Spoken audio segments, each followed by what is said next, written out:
గౌతమ్ గంభీర్ నేతృత్వంలోని భారత్ జట్టు ఇప్పటికే టీ20 సిరీస్ను కైవసం చేసుకుని ఆగస్టు 2వ తేదీ నుండి ప్రారంభమయ్యే వన్డే సిరీస్కు సన్నద్ధమవుతోంది. ఈ వన్డే సిరీస్కు రోహిత్ నాయకత్వంలో టీమిండియా బరిలోకి దిగబోతోంది.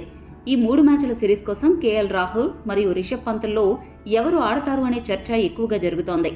ఈ సిరీస్లో ప్రదర్శనను బట్టి ఎవరిని పర్మనెంట్ వన్డే వికెట్ కీపర్ బ్యాటర్గా ఎంపిక చేయాలో నిర్ణయించే అవకాశం ఉంది. ఈ నేపథ్యంలో వన్డే సిరీస్ కోసం ఎవరిని వికెట్ కీపర్గా ఎంపిక చేసే అవకాశం ఉందో ఇప్పుడు చూద్దాం. ఛాంపియన్స్ ట్రోఫీకి ముందు టీమిండియా 6 వన్డే మ్యాచ్లను మాత్రమే ఆడబోతోంది.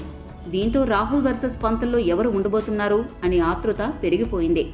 రాహుల్ ద్రావిడ్ హెడ్ కోచ్గా ఉన్నప్పుడు కేఎల్ రాహుల్ను వన్డే జట్టుకు వికెట్ కీపింగ్ బ్యాట్స్మెన్గా ఎంపిక చేశారు. పంత్ కూడా లేకపోవడంతో వన్డే జట్టుకు వికెట్ కీపర్ బ్యాటర్గా కేఎల్ రాహుల్ కొనసాగాడు. గాయం నుండి కోలుకుని వచ్చాక రాహుల్ 21 వన్డే మ్యాచ్లు ఆడాడు. 69.50 సగటుతో 2 సెంచరీలతో 834 పరుగులు చేశాడు. అంతేకాకుండా ఈ ఏడాది ప్రారంభంలో దక్షిణాఫ్రికాతో జరిగిన వన్డే సిరీస్లో కూడా రాహుల్ భారత్కు కెప్టెన్గా వ్యవహరించాడు. వికెట్ కీపర్గా కూడా మంచి ప్రదర్శన కనబరిచాడు. అయితే తాజాగా పంత్ గాయం నుండి తిరిగి జట్టులోకి రావడం, మంచి ప్రదర్శన చేస్తుండటంతో రాహుల్ పంత్లలో ఎవరిని ఎంపిక చేయాలి అనే క్లిష్టమైన సమస్య మొదలైంది. గంభీర్, కెప్టెన్ రోహిత్లు రాహుల్, పంత్ ఇద్దరిని 11 మంది ఆటగాళ్ల తుది జట్టులో ఉంచాలని నిర్ణయించుకుంటే 50 ఓవర్ల వెర్షన్లో మరో బలమైన ఆటగాడు శ్రేయస్ అయ్యర్కు ఎలా స్థానం కల్పిస్తారు అనే సందేహం కూడా ఉంది.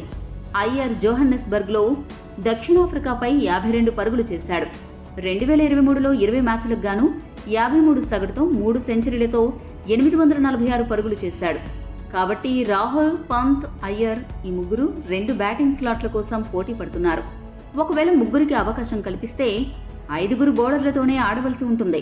అయితే టీమిండియా 6వ స్థానంలో ఆల్రౌండర్ శివన్ దుబే లేదా రియాన్ పరాగ్కి అవకాశం ఇవ్వనుంది.